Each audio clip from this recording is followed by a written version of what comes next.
नमस्कार विद्यार्थियों, मैं राजेश गुप्ता, सहायक आचार्य राजनीति विज्ञान, बाबू शोभाराम राजकीय कला महाविद्यालय अलवर।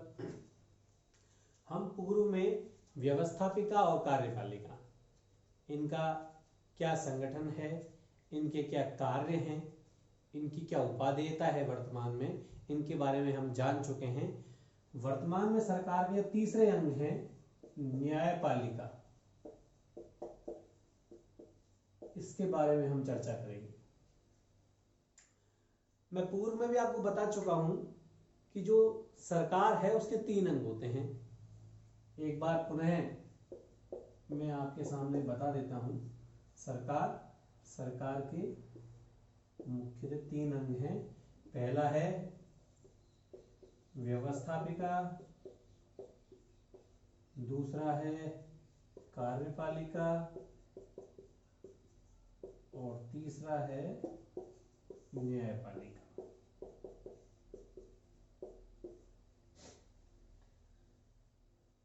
व्यवस्थापिका को हम सामान्य शब्दों में संसद बोलते हैं। संसद व्यवस्थापिका। संसद का काम क्या है? कानूनों को बनाना। संसद का काम हो गया कानूनों को बनाना। अब हम बात करते हैं सरकार के दूसरे कार्यपालिका की।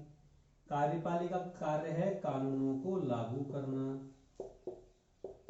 कानूनों को लागू करना। उदाहरण के लिए यदि हम भारत के बारे में बात करें तो भारत की जो संसद है उसके ऊपर जिम्मेदारी है वो जनहित में कानून बनाए। तो संसद के द्वारा यदि कानून को बना दिया गया है तो फिर वो किसके पास आएगा? कार्यपालिका के पास। कार्यपालिका में जो हमारी जो मंत्रिपरिषद है उसकी लिखित सहमति प्राप्त हो जाती है। उसके बाद जो कानून संसद ने बनाया है उसे राष्ट्रपति की मंजूरी मिलने के बाद, अर्थात राष्ट्रपति के हस्ताक्षर होने के पश्चात उस कानून को लागू किया जाता है। बिना राष्ट्रपति की अनुमति के, बिना राष्ट्रपति के उस कानून पे हस्ताक्षर के वो कानून लागू नहीं हो सकता। तो इस प्रकार यहाँ व्यवस्थापिका का कार्य है कानूनों को बनाना, वहां कार्यपालिका का कार्य है बनाए गए कानूनों को लागू करना। और सरकार का जो तीसरा अंग है जिस पर हम आज चर्चा करने वाले हैं वो है न्यायपालिका। न्यायपालिका का कार्य क्या है? न्यायपालिका का जो सबसे पहला जो कार्य है वो है कानूनों की व्याख्या करना। कानूनों की व्याख्या करना। कानून बना दिया, मान लो कोई किसी व्यक्ति ने उस कानून को, जो व्यवस्थापिका कार्यपालिका के द्वारा जो कानून बनाया गया है, यदि किसी व्यक्ति को लगता है वो कानून जनहित में नहीं है, संविधान के अनुरूप नहीं है, मूल अधिकारों के अनुरूप नहीं है, तब उसे न्यायालय में चुनौती दी जा सकती है। तब न्यायालय उस कानून की सही रूप से व्याख्या करने का प्रयास करता है। यदि वो कानून सही नहीं है, हमारे देश के मूल अधिकारों के विरुद्ध है, हमारे देश के जो लोकतांत्रिक संविधान यदि उसके विरुद्ध है, तो न्यायालय उस कानून को उस सीमा तक रद्द कर सकता है जिस सीमा तक वह अवैध है। इस प्रकार कानूनों की जो व्याख्या करने का जो कार्य है वो कौन करता है? न्यायपालिका। वो कानून, यदि कोई व्यक्ति किसी कानून को यदि न्यायालय में चुनौती दे तो उसके वैध और अवैध पक्ष को देखना, जांचना और वह कानून संविधान की मूल भावना के विरुद्ध है अथवा नहीं है, ये देखना किसके क्षेत्राधिकार में आता है? न्यायपालिका के क्षेत्राधिकार। और दूसरा जो महत्वपूर्ण कार्य है न्यायपालिका का वह है यदि कोई व्यक्ति कानून के विरुद्ध कार्य करता है तो उस व्यक्ति को दंड देना। तो जो दांडिक शक्ति है वो किसके पास है? न्यायपालिका के पास। कानून का उल्लंघन करने वाले व्यक्तियों को दंड की शक्ति देने का जो संस्थानिक जो कार्य है वो न्यायपालिका के द्वारा किया जाता है। इस प्रकार सरकार के तीन महत्वपूर्ण अंगों की हम चर्चा कर चुके हैं। पहला व्यवस्थापिका है, दूसरा कार्यपालिका और तीसरा हो गया न्यायपालिका। कानूनों को बनाना व्यवस्थापिका की जिम्मेदारी है, उन कानूनों को लागू करना कार्यपालिका की जिम्मेदारी है। वो उन कानूनों की व्याख्या करने का जो कार्य हो न्यायपालिका के द्वारा किया जाता है। इसके साथ ही यदि कोई व्यक्ति कानून विरुद्ध कार्य करता है तो उसे दंड देने की जो शक्ति है वो न्यायालय के क्षेत्राधिकार में आती है। तो इस प्रकार जो न्यायपालिका भी सरकार का महत्वपूर्ण अंग है। यदि हम 1500वीं ईस्वी से पहले की बात करें, एक्चुअली जो आधुनिक युग 1500वीं ईस्वी के बाद शुरू होता है, तो यदि मैं 1500 ईस्वी से पहले के समय की बात करूं, मध्ययुगीन समाज की बात करूं, तो वहां पर न्यायपालिका की स्वतंत्रता की बात नहीं की जाती थी। यदि मैं वास्तव में लोकतंत्र की शुरुआत की बात करूं तो आधुनिक युग अर्थात 15वीं शताब्दी के बाद होती है। मध्ययुगीन समाज में व्यवस्थापिका, कार्यपालिका और न्यायपालिका जो तीनों की शक्तियां हैं वो एक व्यक्ति, निकाय जिसे हम राजा बोल सकते हैं, उसके पास ही होती थी। वही कानून बनाता था, वही लागू करता था, और ये जो व्यक्ति कानून का उल्लंघन करता था तो दंड करने की शक्ति भी उसी राजा के पास होती थी। लेकिन जैसे जैसे जब आधुनिक युग आ गया, और आधुनिक युग के बाद हम जानते हैं 1688 में ब्रिटेन में गौरवपूर्ण क्रांति हुई, एक रक्तहीन क्रांति हुई, और उस रक्तहीन गौरवपूर्ण क्रांति के द्वारा ब्रिटेन में शांतिपूर्ण रूप से लोकतंत्र की शुरुआत हुई। और लोकतंत्र की सबसे बड़ी देन है कि जो अब तक व्यवस्थापिका, कार्यपालिका और न्यायपालिका तीनों की शक्तियां एक व्यक्ति या निकाय के पास रहती थी, और वो शक्तियां अलग अलग लोगों के पास, अलग अलग निकायों के पास, अलग अलग समूहों के पास होने लगी। ये लोकतंत्र की पहचान है, जिसे हम वास्तव में शक्ति पृथक्करण भी कहते हैं। जब इंग्लैंड में क्रांति हुई, जॉन लॉक का नाम सबसे पहले आता है, जिन्होंने कहा था कि जो शक्तियां हैं, सरकार की जो शक्तियां हैं, वो एक व्यक्ति या निकाय के पास नहीं होनी चाहिए, अलग अलग व्यक्ति या निकायों के पास शक्ति होनी चाहिए। ये लोकतंत्र की पहचान है। बाद में इसी बात को मॉन्टेस्क्यू बहुत अच्छे रूप से प्रस्तुत करते हैं। मॉन्टेस्क्यू कहते हैं किसी भी देश में व्यक्ति की स्वतंत्रता तभी सुरक्षित रह सकती है जब कार्यपालिका, व्यवस्थापिका और न्यायपालिका तीनों की शक्तियां एक व्यक्ति या समूह के पास न होकर अलग अलग व्यक्ति या समूह के पास होनी चाहिए। ये शक्ति पृथक्करण है, और ये शक्ति पृथक्करण में जो सबसे ज्यादा जोर दिया गया वो है न्यायपालिका की स्वतंत्रता। ये बहुत ज्यादा जरूरी है। हम किसी भी लोकतांत्रिक व्यवस्था की बात करें, न्यायपालिका की स्वतंत्रता अत्यंत आवश्यक है। चाहे हम संसदात्मक शासन की बात करें, चाहे हम अध्यक्षात्मक शासन की बात करें, दोनों जगह न्यायपालिका की स्वतंत्रता का विशेष ध्यान रखा जाता है। संसदात्मक शासन व्यवस्था जहां कार्यपालिका का चुनाव व्यवस्थापिका में से होता है, जहां मंत्री परिषद के सदस्यों का चुनाव जो व्यवस्थापिका है, जो संसद है, उसमें से ही किया जाता है। उदाहरण के लिए भारत के हम चाहे प्रधानमंत्री जी की बात करें, चाहे मंत्रियों की बात करें, तो जो केंद्रीय परिषद के सदस्यों का चुनाव वो हमारी संसद में से किया जा रहा है।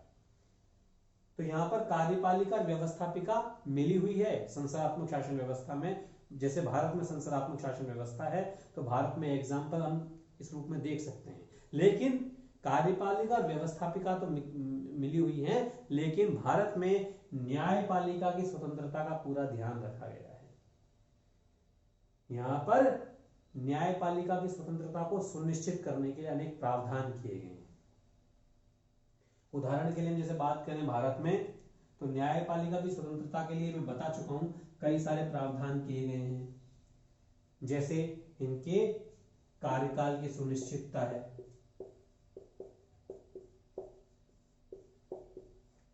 भारत में जो सर्वोच्च न्यायालय के जो न्यायाधीश हैं वो 65 वर्ष की आयु तक कार्य करेंगे, और 65 वर्ष की आयु से पहले केवल उनको विशेष परिस्थिति में, यदि वो विशेष भ्रष्टाचार के दोषी हैं, संविधान के विरुद्ध यदि वो कार्य करें, तो विशेष परिस्थिति में ही दोनों संसद के जो सदस्य हैं उनके विशेष बहुमत से, अर्थात 2/3 बहुमत से ही उनको हटाया जा सकता है। वो इतना आसान नहीं है। इस प्रकार तो 65 वर्ष की आयु तक वो कार्य कर रहे हैं, केवल विशेष परिस्थिति में संसद के 2/3 बहुमत से उनको हटाया जा सकता है। तो इस प्रकार की कार्यकाल की सुनिश्चितता हेतु उनके लिए विशेष प्रयास किए गए। इसके अलावा बात करें तो उनका जो वेतन है वो भारत की संचित निधि में से दिया जा रहा है। वेतन है जो भारत की संचित निधि पर भार है, इस रूप में भी वो पूरी तरीके से न्यायपालिका की स्वतंत्रता के सिद्धांत को परिलक्षित कर रहे हैं। भारत की संचित निधि पर भार। तीसरा है, जो उनकी नियुक्ति है वो भी कार्यपालिका के अध्यक्ष द्वारा की गई है और उसमें कहीं भी किसी भी प्रकार का कोई दोहराव नहीं है। यहाँ पर जो सर्वोच्च न्यायालय के न्यायाधीश की हम यदि बात करें, उसकी नियुक्ति प्रक्रिया की बारे में बात करें तो सर्वोच्च न्यायालय के मुख्य न्यायाधीश और जो अन्य 4 वरिष्ठतम जो न्यायाधीश हैं उनके सम्मिलित जो योग से एक राष्ट्रपति को एक निवेदन किया जाएगा और जिन नाम की वो सिफारिश करेंगे एक सम्मत रूप में, एक मेव रूप में वो सिफारिश होनी चाहिए। सर्वोच्च न्यायालय के मुख्य न्यायाधीश तथा 4 जो अन्य वरिष्ठतम न्यायाधीश है वो किसी एक न्यायाधीश पर जब सर्वसम्मति होगी, उनकी एक मेव वो होंगे, तभी उसी नाम को राष्ट्रपति उनकी नियुक्ति के बारे में अनुमोदन कर सकते हैं। यदि किसी नाम के ऊपर सर्वोच्च न्यायालय के मुख्य न्यायाधीश या अन्य न्यायाधीशों में एकमतता नहीं है, तब उस नाम को नियुक्ति के रूप में स्वीकार करना राष्ट्रपति के क्षेत्राधिकार में नहीं आता। राष्ट्रपति चाहे तो उस नाम को मना कर सकते हैं, उस फाइल को लौटा सकते हैं। इस प्रकार नियुक्ति प्रक्रिया में बहुत पारदर्शी व्यवस्था रखी गई है। इस प्रकार ये जो सारी व्यवस्थाएं हैं ये कहीं न कहीं न्यायपालिका की स्वतंत्रता को सुनिश्चित करती हैं संसदात्मक शासन व्यवस्था में। इसके अलावा मैं अध्यक्षात्मक शासन व्यवस्था का उदाहरण दूं, उदाहरण के लिए अमेरिका। तो अमेरिका में तो शक्ति पृथक्करण का सिद्धांत लागू बहुत अच्छे तरीके से होता है। शक्ति पृथक्करण का जो सबसे आदर्श उदाहरण है वो अमेरिका माना जाता है। अमेरिका में कार्यपालिका और व्यवस्थापिका दोनों में न केवल शक्ति पृथक्करण है, अपितु वहां पर जो न्यायपालिका के संदर्भ में भी सिद्धांत पूर्णतः लागू होता है। वहां भी न्यायपालिका की स्वतंत्रता को सुनिश्चित करने हेतु महत्वपूर्ण प्रावधान किए गए हैं। और इस संदर्भ में एक जो सिद्धांत है न्यायिक पुनर्विलोकन का सिद्धांत, हम सभी जानते हैं न्यायिक पुनर्विलोकन न्यायपालिका की स्वतंत्रता को बहुत महत्वपूर्ण रूप से सिद्ध कर रहा है। ये है न्यायिक पुनर्विलोकन। न्यायिक पुनर्विलोकन, इसको कई बार न्यायिक समीक्षा भी कहा जाता है। न्यायिक समीक्षा, इस सिद्धांत की जो उपज है वो अमेरिका में ही हुई है, अमेरिका से ही हुई है। 1803 वर्ष मार्बरी बनाम मेडिसन केस, सबसे पहले न्यायिक पुनर्विलोकन का सिद्धांत उस केस से आया। और जब ये अमेरिका में ये सिद्धांत चला तो जब भारत का जब संविधान हुआ, भारत का जब संविधान बना तो इस सिद्धांत को भारतीय संविधान में भी डाल दिया गया। इस सिद्धांत का क्या तात्पर्य है ये जानना जरूरी है हमारे लिए। यदि कार्यपालिका या व्यवस्थापिका सही तरीके से कानून निर्माण न करें, सही तरीके से कानून को लागू न करें, क्यों नहीं करेंगे? क्योंकि व्यवस्थापिका कार्यपालिका दोनों में ही राजनीतिक लोग बैठे हुए हैं। हो सकता है वो जनहित के आधार पर कानून न बनाकर व्यक्तिगत स्वार्थ हेतु कोई कानून बना दे, ऐसा संभव है, ऐसी परिस्थिति हो भी सकती है। तो यदि व्यवस्थापिका संविधान के विरुद्ध, मूल अधिकारों के विरुद्ध किसी कानून का निर्माण कर दे या कार्यपालिका कैसे इसी कानून को लागू कर दे, तब यदि कोई व्यक्ति, यदि कोई निकाय, यदि कोई समूह उस आदेश को न्यायपालिका में चुनौती देता है, तब न्यायपालिका उस कानून की जांच करती है। वो उस कानून को देखती है कि वो वास्तव में संविधान की मूल भावना के विरुद्ध है तो नहीं, और यदि वह कानून संविधान की मूल भावना के विरुद्ध है तो न्यायपालिका उस कानून को जो व्यवस्थापिका ने बनाया है और कार्यपालिका ने उसे लागू किया है, उस कानून को रद्द कर सकती है। इस प्रकार व्यवस्थापिका या कार्यपालिका द्वारा बनाए गए संविधान के विपरीत, मूल अधिकारों के विपरीत यदि कोई कानून न्यायपालिका के समक्ष जांच हेतु आता है तो न्यायपालिका उस कानून को, जो संविधान की भावना के विरुद्ध है, मूल अधिकारों के विरुद्ध है उस कानून को वो रद्द कर सकती है। ये कहा जाता है न्यायिक पुनर्विलोकन अर्थात न्यायिक समीक्षा, जुडिशियल रिव्यू। तो ये न्यायपालिका की महत्वपूर्ण शक्ति है। न्यायपालिका इस शक्ति के द्वारा जो कार्यपालिका और विधायिका उस पर उचित नियंत्रण बनाए रखती है। कार्यपालिका और विधायिका को हमेशा यह लगता है यदि किसी कानून का निर्माण हम संविधान की मूल भावना या मूल अधिकारों के विरुद्ध कर दें तो न्यायपालिका उस कानून को रद्द कर सकती है। तो इस प्रकार जो न्यायपालिका की स्वतंत्रता है वो कहीं न कहीं एक देश के संविधान को जीवंत बनाए रखती है। तो यह कार्य न्यायपालिका के द्वारा किया जाता है। इस प्रकार सरकार के 3 अंग कार्यपालिका, व्यवस्थापिका और न्यायपालिका तीनों एक सरकार को सही रूप से लोकतांत्रिक बनाने में अपना महत्वपूर्ण योगदान देते हैं। व्यवस्थापिका जहाँ कानून बनाती है, कार्यपालिका जहाँ उसे लागू करती है और न्यायपालिका उस कानून की व्याख्या करने और जो कानून के विरुद्ध जो लोग कार्य करते हैं उनके विरुद्ध दांडिक शक्ति का प्रयोग करती है। इस प्रकार सरकार के तीनों अंग सही रूप से कार्य करें तो किसी देश में लोकतांत्रिक व्यवस्था को जीवंत और पारदर्शी बनाया जाता है। धन्यवाद।